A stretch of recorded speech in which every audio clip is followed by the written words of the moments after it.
Jurnalist și editor la publicația Wall Street Journal.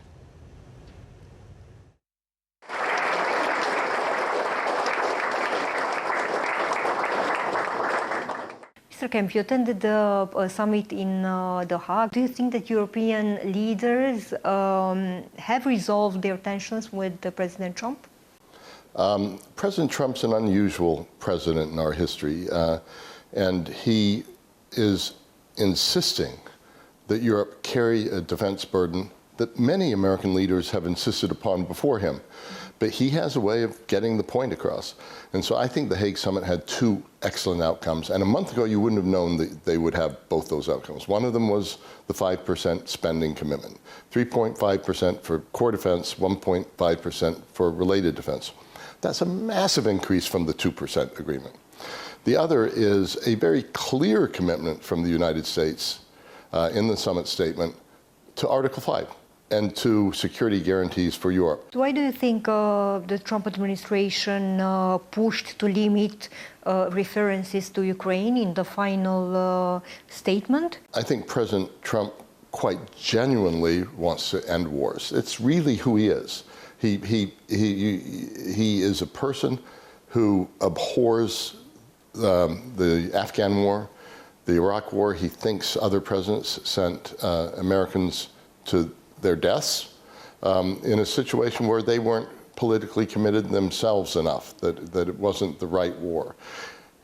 He doesn't want to get involved in that sort of thing in his term. Because of that, I think that the strikes on Iran won't land us in a war, in an endless war in the Middle East. I think he'll see to that.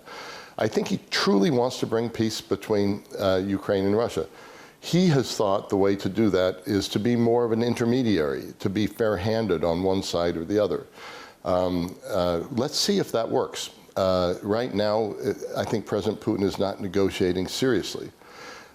There are now sanctions on the table at the Senate with 82 of 100 senators ready to sponsor them. Mr. Kemp, what kind of game do you think Vladimir Putin is playing now? I think the game is a clear one.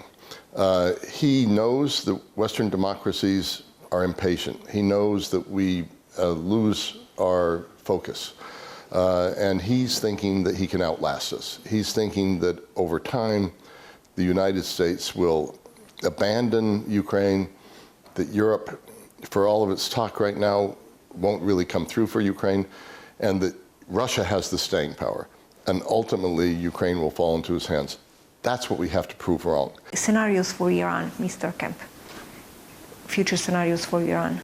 I think there are three scenarios. One of them is the regime stays in place and accepts new controls on its regional behavior with proxies and with nuclear weapons, that it backs away from the weapons. The second is it decides it's not going to do that, and it will suffer more attacks, and that it can reach a peace deal, or it can be attacked, but it can't have both. It can't have nuclear weapons and not be under pressure, because this is about the existence of Israel. There is a possibility for regime change, but that's not for outsiders. That's for Iranians. And if I were an Iranian, I would say, what has become to the billions of dollars, billions of our own money? It went to paying for proxies. It went to paying for nuclear weapons. It went to paying for terrorism. And what do we have to show for it this many years after?